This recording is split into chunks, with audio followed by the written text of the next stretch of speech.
Hi అండి, welcome to tasty recipes మీ తెలుగులో. ఇవాళ నేను చేస్తున్నాను పసుపు మిరియాల కషాయం. ఈ కషాయం జలుబు గొంతు నొప్పి ఉన్న వాళ్ళు తాగితే క్షణాల్లో ఉపశమనం రావడమే కాదు, ఇమ్యూనిటీ కూడా స్ట్రాంగ్ అవుతుంది. దీన్ని ఎలా తయారు చేసుకోవాలో ఇప్పుడు చూద్దాం. ముందుగా ఒక గిన్నె తీసుకుని 2 గ్లాసుల నీళ్లు అందులో వేసుకోండి. ఇప్పుడు మరిగిన నీటిలో 1/2 టేబుల్ స్పూన్ పసుపు వేసుకుని బాగా కలుపుతూ 2 నిమిషాల పాటు నీళ్ళను మరిగించండి.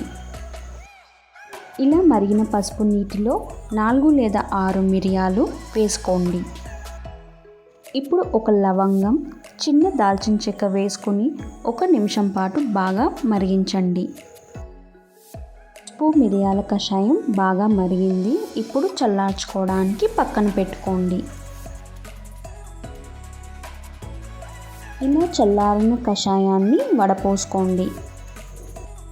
ఇప్పుడు ఒక చెక్క నిమ్మరసం, 1 స్పూన్ తేనె వేసుకుని బాగా కలుపుకొని సర్వ్ చేసుకుంటే బాగుంటుంది.